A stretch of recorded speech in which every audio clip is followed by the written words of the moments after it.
managers tomorrow with Ruben Amorim and Harry Maguire. Please indicate who your question is for. Let's get going with Stan. Ruben, if I can start with you. Obviously, you had some strong words after the Brighton game, I know that. What response have you seen from your players after what you said? First of all, I want to talk about that. I was talking more for myself than from my players, because I was talking that, and you have to find out a coach that starts a job and lose 8 games, I think, 7 games in the first 10. So it's more for me. I was talking more about me than the players. I also talk in the same response about I was not helping my players. And if you look around, every time I speak, and I speak a lot, every time you push about the players are not good enough, I never put the spot on my players. So I understand. I gave you that headline, and I'm frustrated sometimes, and sometimes I should not say that in that terms, but it is what it is, and that's it. Sometimes it's really hard to hide the frustration in some moments, but the good thing is that I said the same things in a different way in the dressing room 5 minutes before, so the response was quite normal, because I'm really blunt with my players, and they train well, they are ready for this game, and let's see tomorrow. And Harry, how does that land in the dressing room when you hear your manager describe the team as possibly the worst in the club's history? No, I think as players, obviously after the game, we was really frustrated, disappointed, coming off the back of a good away performance and then beating Southampton. Going into the game, we was confident, and we felt like we had the belief that we can go and beat Brighton, and ultimately we didn't perform well enough on the day. So we've got to look at ourselves. We've got to take responsibility on ourselves, and as an individual, that's what I do. I go home and think about how I can help this team improve and get back to where we want to get back to, and that's challenging a lot higher than we are in the league. So for me, it's about us players just taking responsibility on ourselves and improving individually, which will help the team improve. Harry, you've played quite well recently. I know things haven't been going so well for the team, but the manager said last week you're a leader again. Do you feel as though it has benefited you not being the captain of the club, because, as you said recently, your form over the past 18 months has been quite consistent? No, I wouldn't put it down to that, to be honest. Whether I'm captain or not, I do see myself as a leader in this group of players. I'm experienced now. I've been at the club over 5 years, and I know that in times when you play for this club, that there's so many ups and downs, and every game that you lose, there's a lot of scrutiny on the players, and players get targeted, and I think that's part and parcel of playing for this club. You've got to accept and take the responsibility on, and I think, look, I look at previous players, and I've spoke about this before, the likes of players like Wayne Rooney and David Beckham. They had large amount of scrutiny on them, and they was world-class players. So if it can happen to them, it can happen to anybody, and it's part and parcel of playing for this club. And listen, playing for this club's a huge privilege and a huge honour, and I wouldn't change it for anything. And just regarding that scrutiny, I mean, Joshua Zirkzee had some dreadful stick a few weeks ago, and he's played well since. Did you ever speak to him, because you've been through similar experiences at times? No, I sent him a message privately after the game.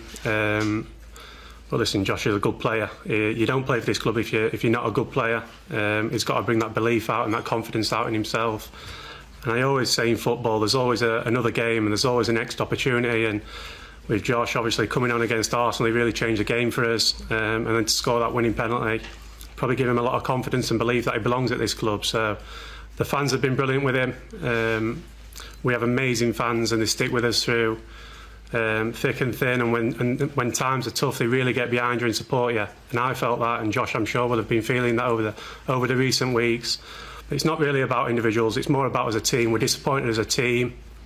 We want to get higher in the Premier League and start challenging at the top end of it. And this season, ultimately, we haven't been good enough. Sam. Harry, can you explain? You say all the players are good players, and clearly they are. top-end Premier League players in theory, but you're not, as a team at the moment, a top-end Premier League team or playing anything like it. Can you explain why that happens? If I could explain it, I think we'd change it straight away. I think, like you said, we've got players who's played numerous games internationally, won lots of trophies in club football. But at the moment, we're not playing well enough as a team, and the league table shows that. So I can only keep going on about it. We've got to take responsibility on as players. We've got to stop looking for excuses and blaming things. And it's really important that as an individual, you improve yourself, you come into training, you give absolute everything, and that's only what we can do. Sorry, Ruben, I take on board what you said right at the start, but if you're taking responsibility away from the players, then you put it on you, and someone has to take responsibility for the fact that Manchester United are 14th in the... I'm not taking responsibility from the players. What I'm saying that is the message that you guys show was that I was putting on the players. What I was saying is that you have to look really hard to find the team of Manchester United in 10 games that lose 7 games. In that is on me, because it's the same players doing worse with a new coach. That's my only concern in the moment. But I'm not taking anything from the players. What I'm saying is that we have to improve in the details, and I explained that. The way we play, we are too nervous with the ball, too nervous, really anxious. And then if you have a little bit experience in this game, when you fall in this type of context, it's really hard to go up, especially when you are a massive club. So that was my only point. It was the best point to do it after that loss in the way I do it. Maybe not, but it is what it is. And I'm like that all the time. So I'm not taking a responsibility from the players. I'm saying, I'm really, really direct in things. I'm saying in this moment, we are performing really bad, and our results are really bad in the moment. So it's everything together, the players, the staff, the technical stuff. So I'm not taking responsibility. I'm just pointing that I'm the biggest responsible of the performance and the results, because I'm the coach and I have that responsibility. Ruben, you've spoken a couple of times about the anxiety that you feel sometimes at Old Trafford. Is it becoming harder to play there at the moment as opposed to being away? And is there anything that you can do to combat it, that feeling of kind of nervousness, anxiety when you play home games? I think that is clear. I could say different things and say, no, it's the same thing. We have the support of the fans. No, we are more nervous playing at home than away, because we lost a lot of games, like 4 games in 5. So it's getting harder. What we can improve, I think, if we don't suffer the first goal, like in the 4th minute, and I remember like it's 4th minute, 10 minutes, 15 minutes, and then it's really hard to calm down the team. So we need, the first thing in my mind is they cannot score. We need to score the first one. If we score the first one, I think that will change, and we will play better at home in the beginning.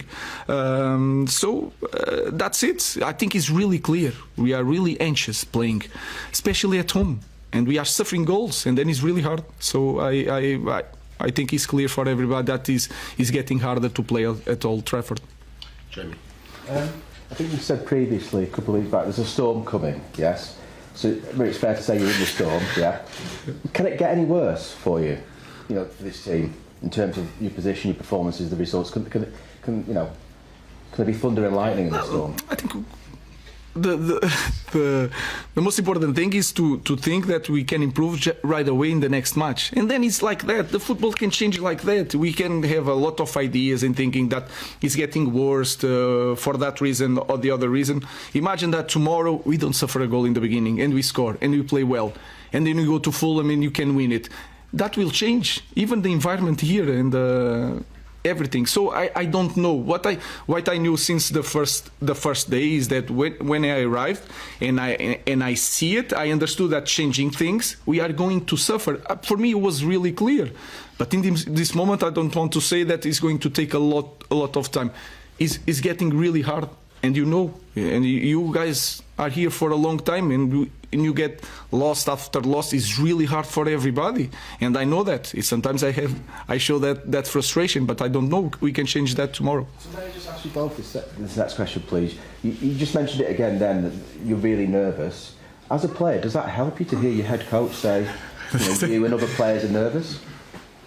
No, I think we spoke about the first goal at Old Trafford, and it's not teams are coming to Old Trafford and opening us up and tactically breaking us down. I think anybody who was at the game against Brighton, it was a 50-50 game. It could have gone either way, and we gave them a goal early on, which we knew we had to stop. We spoke about it in the pre-match. So we've got to stop giving away that first goal. That's the first and foremost thing. I think the first goal against Nottingham Forest, against Bournemouth, was a set play. The first goal against Southampton was a set play. So these aren't things that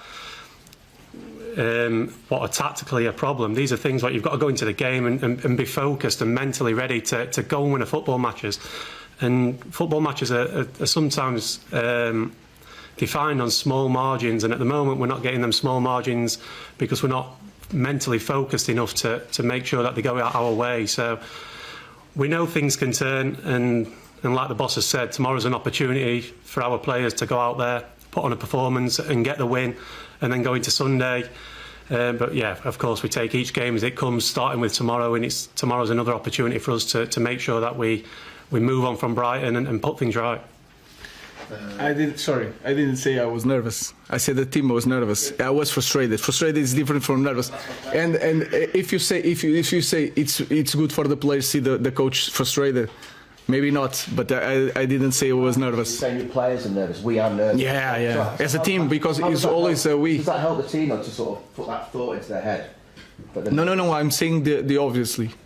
If you want, I can be delusional and say different things. Right. I say it as I saw it, and I said to the players, and I said to you, I think it's a good thing to be really honest with you. If you want me to say different things, you saw one thing, I saw one thing, and I tell you a different thing, I can start to do that. It's easier for me. But what I'm saying is that, and they know. And you can understand the game. If you are in the stadium, you can understand. So let's face it and work on it. But I'm not nervous. I'm frustrated. Laurie. You mentioned in the dressing room after the Brighton game saying these kind of things to the players directly. I'm right in saying that usually you don't say anything, you wait until the next morning. Why did you change your methods for that game, and do you sometimes feel that you need to, I don't know, you said you want to shock the club, shock the players. Was that a moment where you were doing that? No, it was not. I didn't think. That's why I'm a young guy and sometimes I make a mistake, and that's why I don't talk about after the game. This game, I needed to talk. And maybe it was a mistake, and then I get more nervous and go to the conference really nervous, and then you say things that you shouldn't say, and that's it. Sometimes you are a young guy and then do mistakes, and you improve. I don't promise you that I will not do it again. I don't know, so I will try to improve. James. Ruben, you've been honest as always about the sort of financial realities that the club are going to face this year. There's a lot of talk of Napoli and Chelsea interest in Garnacho. If the club was to get to a point where it gets an offer that it deems acceptable for a player like that, how important is it for you that you are then able to reinvest and use that money? Guys, I understand the question. Let's focus on the game. I don't want to talk about that, especially before a game. Our focus is that our players are here to play. We need to improve. We need to win games. To have that feeling of winning is really important for us. So let's focus on that today. Let's take a last question from the Scottish press. Just a question for both gentlemen, please. Just what do you expect from Rangers tomorrow night? No, I think we expect a tough game. We know they're going to come here and give everything. They're going to be followed with great support. And I think they've done extremely well in the competition. So, no, we expect a tough game, but I think our focus on ourselves, making sure that we perform on the back of a bad defeat at the weekend, and we'll go there with confidence that we can perform and get the 3 points. We expect, like Harry said, a tough match. A lot of physicality during the game. I know that some players, important players that from Rangers that don't play, and we have to know the new players to understand the way they play. With the fullbacks are really high on the pitch. They have talented to score in the final third. So it's one more difficult game. Is really important for us because we want to skip playoff. Is really important to have time to train. So I expect the same thing that we faced in the last games. A really tough match, a lot of physicality with also the fans from Rangers making some noise. So we are prepared. Our fans are prepared. We want to win. Just one last one from Scott. If you don't mind. In many ways, the situation at Rangers just now mirrors the situation at Manchester United. A lot of turmoil on and off the park. Are you aware of what's been going on in Rangers? Same idea of the fans being upset at lack of success, and do you feel for their coach, Philippe Clement? It's really hard. These massive clubs, and Rangers won a lot. I think it's the club with more titles in Europe. So it's really hard in these moments for any coach in any club. But I hope to improve my team before, especially tomorrow. So I feel the pain of the Rangers coach. Okay, we'll leave it there. Thank you. Thank you. Thank you.